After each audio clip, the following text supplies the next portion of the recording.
They mocked her uniform, called her invisible, just a janitor. But what they didn't know? She owned the company, and today, she's here to take back control, starting with them. Before diving into the story, comment where you're watching from, and don't forget to subscribe so you won't miss the latest stories. Just a janitor, they said. Move, you're blocking the view. That's what Sarah heard every morning as she wiped down the tall, spotless windows of Larkwell Enterprises, a glass fortress towering over the city. She wore the same faded gray uniform every day. Her ID badge hung loosely around her neck. To most of the executives and interns walking past, she was invisible. Just another fixture of the building, like the potted plants or the security cameras. Some glanced at her with annoyance. Some laughed, whispered jokes behind her back. Some even tossed candy wrappers on the floor as they passed by, slowing their steps just to see if she'd pick them up in front of them. She always did. Quietly, without a word. They didn't know her name. They didn't care, but Sarah saw everything. She watched the arrogant VP yell at his assistant. She noticed who showed up late, who left early, who lied about both. She learned which managers skimmed money from budgets and which interns worked twice as hard for none of the credit. Every night, after her shift ended, she didn't go straight home. She stayed at the public library, poring over books on business, finance, and technology. She took free online courses. She listened to podcasts while she mopped the marble floors.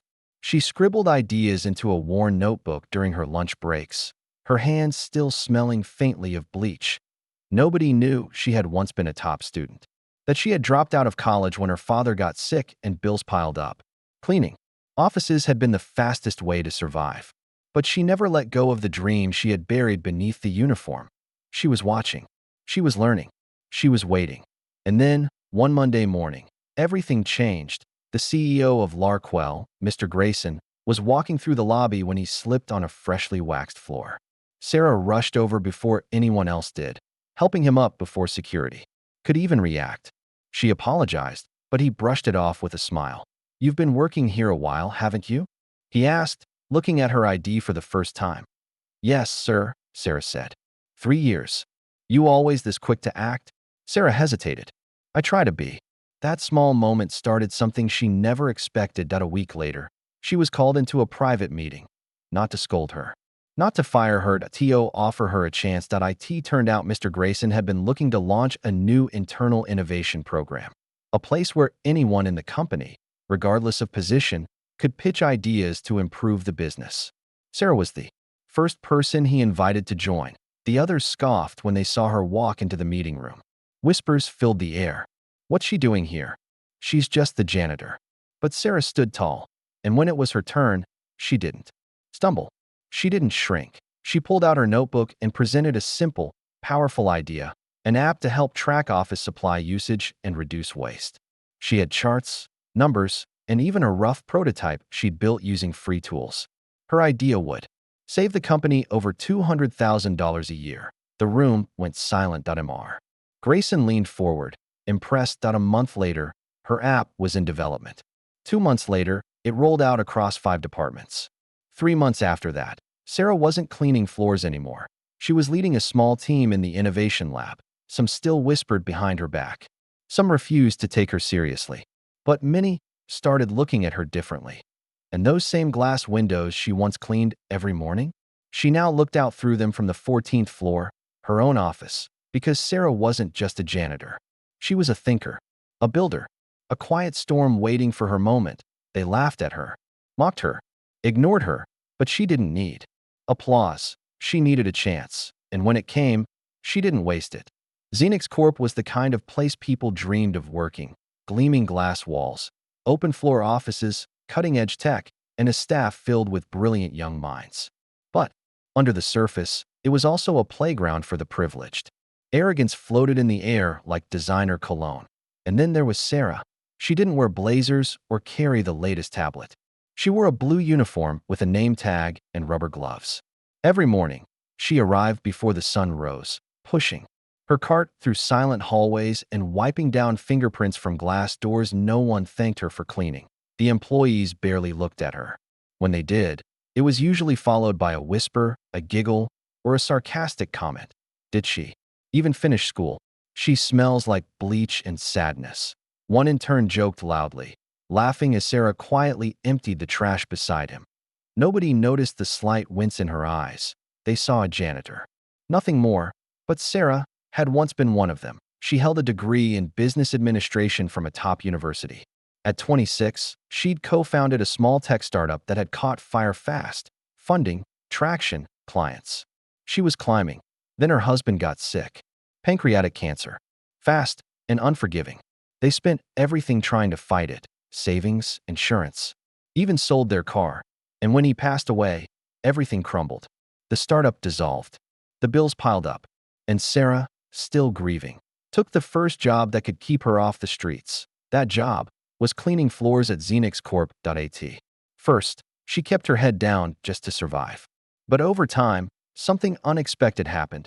She started listening, not just to gossip and jokes, but to project pitches, team meetings, investor calls, everything. The employees acted like she was invisible, so they never filtered themselves. Around her, they left whiteboards full of ideas in conference rooms. They spoke openly on phone calls right in front of her. She was always there, cleaning, wiping, dusting, but never missing a word. She watched which teams worked well and which were dysfunctional.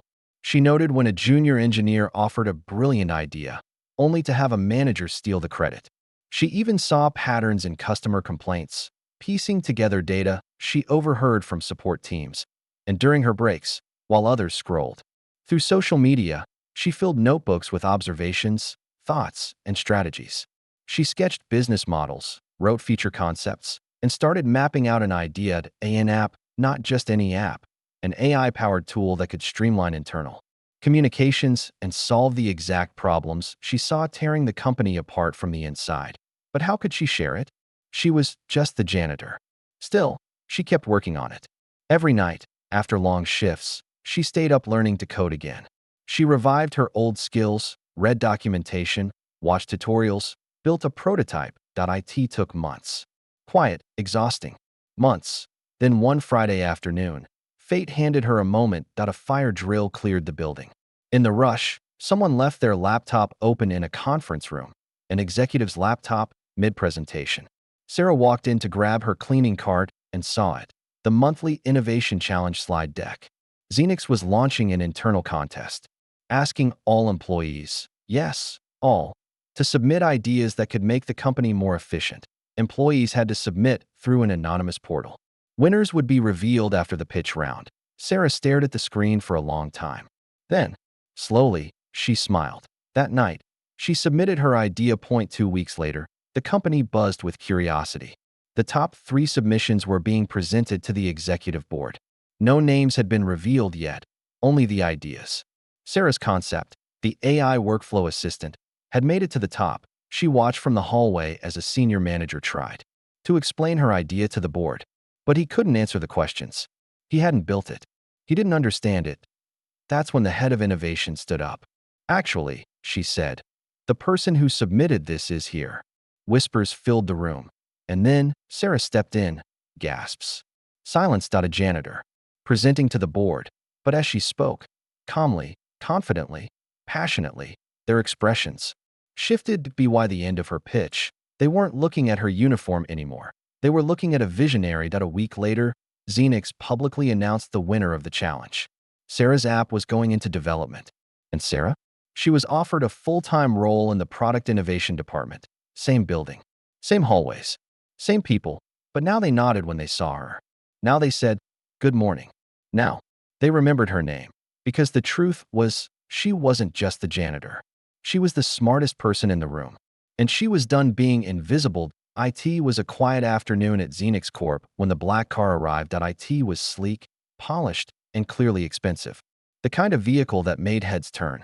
The driver stepped out and opened the back door. Out came a tall man with silver hair, dressed in a sharp charcoal suit. No one needed to ask who he was. Mr. Blackwell, someone whispered.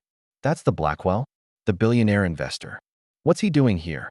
He didn't speak to anyone. He didn't check in at reception. He moved like he owned the place, and maybe he did that. He walked straight to the executive boardroom on the 23rd floor. Inside, the senior leadership team was already gathered, mid-meeting. The CEO, Mr. Granger, paused as Blackwell entered. The room fell silent. Mr. Blackwell nodded once, calmly, then said something that shattered the stillness. There's been a change. Your time here is over. The new owner will arrive shortly. The air shifted. Everyone looked around, confused, mouths open, hearts pounding. What do you mean, new owner? The COO asked, his voice tight. There's been no acquisition. This is absurd, said another director. The CEO stood up, red-faced. With all due respect, Mr. Blackwell, Xenix isn't for sale. Blackwell didn't blink. It was. And then, the boardroom doors opened again, and in walked Sarah, but this time, there was no janitor uniform. No gloves. No mop. She wore a navy blue power suit that fit her like armor. Her hair was neatly pulled back, her steps confident, her eyes calm and unshaken. Time seemed to freeze. Executives who used to step over her mop bucket now stared like they'd seen a ghost. Phones slipped from hands.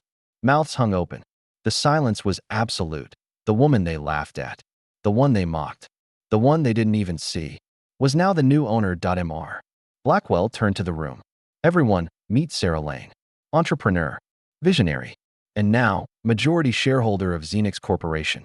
Sarah stepped forward and placed a folder on the glass table. Inside were the documents. She had acquired controlling interest in Xenix through a quiet, strategic partnership with Blackwell Investments. Months of silent work, back-channel deals, careful legal structuring. And now, it was done.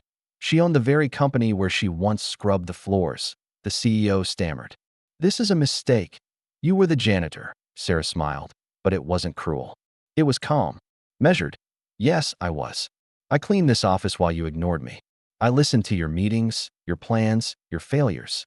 I saw everything you missed, your inefficiencies, your lost revenue, your ego. Her voice echoed through the room. I worked harder than any of you because I had to. Because life knocked me down and I chose to get back up. While you were chasing titles and bonuses, I was building something real. A young manager who once joked about her turned pale. Others shifted in their seats, trying not to meet her gaze. Mr. Blackwell nodded. Sarah's vision impressed me more than anything I've seen in years. She understands people, strategy, resilience. She knows what this company can be, not just what it has been under bloated leadership. Sarah continued, starting today, things will change. We'll focus on innovation, accountability, culture. We will build a company that values people, not just profits. She looked around the room, holding each person's gaze. And if you don't believe in that, you're welcome to leave. No one moved. They were still processing what had just happened. She didn't yell. She didn't gloat. She just stood there, calm and poised, finally seen for who she truly was. In the days that followed, some top executives resigned quietly. Others asked to stay, humbled, ready to learn. Employees across departments cheered. The news. Word spread like wildfire. The janitor is now the boss. Sarah walked the halls, not with a mop, but with purpose. And this time, when she passed, people said hello. They smiled. They listened, not because she demanded respect, but because she had earned it the hard way. She had turned heartbreak into fuel, disrespect into wisdom, and silence into strength. The office that once looked down on her now looked up to her. Because Sarah wasn't just a janitor, she was a survivor, a strategist, a leader, and now she was in charge. I am the new boss. Sarah stood at the head of the long glass table in the executive boardroom. The sunlight from the 30th floor cast soft reflections on her navy blue suit. Her posture was steady, her eyes unwavering, not a trace of nervousness. She looked directly at the people who had once mocked her, ignored her, stepped around her like she was furniture. Some of them had tossed coffee cups at her feet without apology. Some had dropped gum wrappers and said, "Oops," just to watch her bend down. To them, she had been a shadow, a background blur. Not today, not anymore. You see, Sarah said, her voice clear and calm. While you were busy laughing at me, I was quietly buying controlling shares of this company. A beat of stunned silence rippled through the room. Then she placed a black folder on the glossy table, firm, deliberate. Inside, she continued, is the proof. The contracts, the ownership transfer, the agreements you didn't even know were happening because you were too focused on stock prices and status. The folder contained the story of her comeback, months of anonymous purchases, private deals, and a strategic alliance with the company's largest investor. Piece by piece, she had taken control of Xenix Corp without ever stepping out of the janitor's uniform. Until now, the COO squinted at the documents, his hand trembling slightly. As he flipped the first page, another exec gasped. Others glanced at each other, unsure if this was real or some elaborate stunt that IT was very real.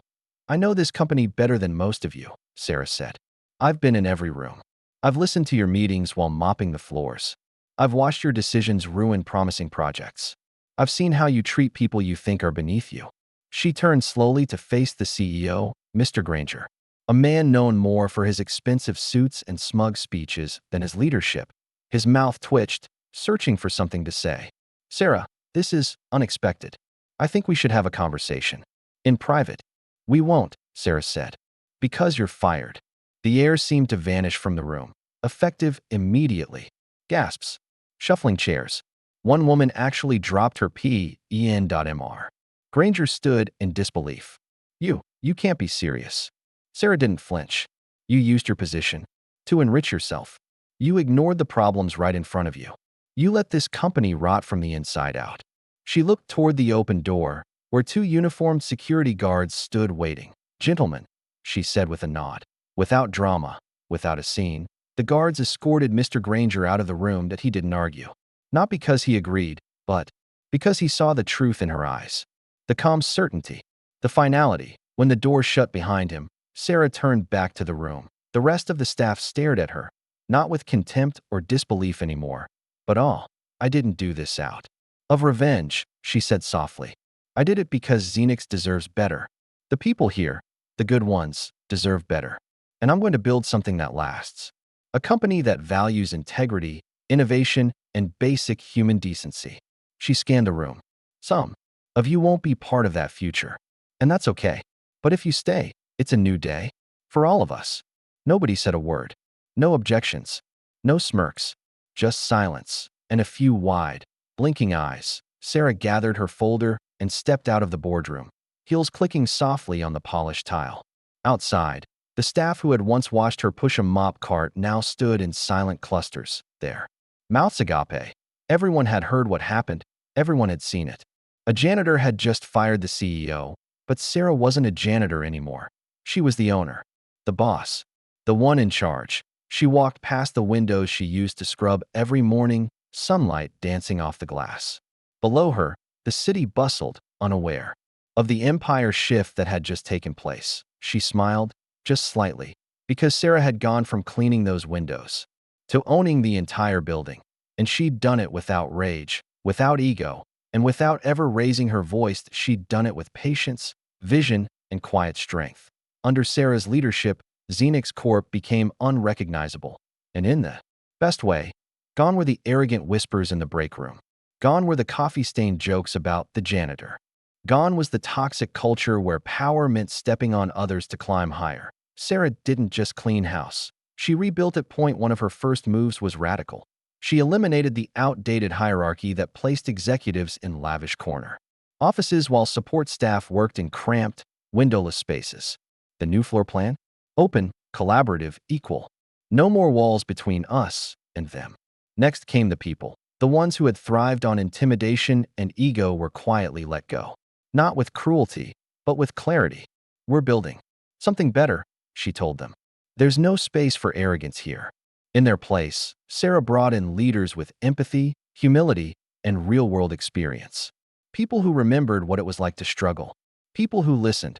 And the ones who had been ignored the longest. Interns, janitors, receptionists, IT support were finally seen. Finally heard. They got raises, fair contracts, career development opportunities. And perhaps most important of all, they were treated like people, not positions. In less than a year, Xenix Corp transformed from a cold, corporate machine into one of the most respected, inclusive companies in the city. Industry leaders took notice. Articles were written. Sarah was invited to speak at conferences and leadership summits, but fame never changed her. She refused a private office. She worked among her team. She made time to learn everyone's name, from the new app developer to the night security guard. And every so often, on a quiet afternoon, Sarah would grab an old mop from the supply closet, roll up her sleeves, and walk the halls like she used to. Not for show, not for applause, but to remind herself, and everyone watching, that no job is beneath you. And no person is just anything. One day, a new intern saw her mopping and ran over, panicked. "Ma'am, you don't have to do that." Sarah smiled. "I know I don't, but I want to. It keeps me grounded." Word spread quickly. The CEO still mops the floor sometimes.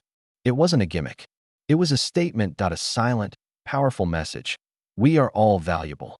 We are all worthy of dignity. In time, those who had once bullied her started to change, not just out of fear, but out of reflection. One former executive, now working at a different firm, sent her a handwritten note. "You probably don't remember me. I made fun of you once by the elevators. I laughed when others mocked you. I just wanted to say, I'm sorry. Watching what you've built has humbled me. Thank you." Sarah kept the note in her drawer, not out of spite, but as a reminder. People can change. She had learned the hard way what it meant to be invisible, to be dismissed, to be underestimated. And because of that, she made sure no one in her company ever felt that way again. Xenix became more than just a business. It became a movement. Other companies followed her lead. Workers began to speak up more, expecting respect, not because of their title, but because of their humanity.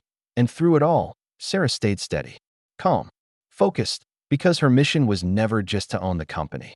Her mission was to change what leadership looked like. She proved that strength doesn't come from shouting the loudest, but from listening the closest. That success isn't about who wears the most expensive watch, but who lifts others as they climb. And most of all, she proved this. Never judge someone by their uniform. Today's janitor could be tomorrow's CEO.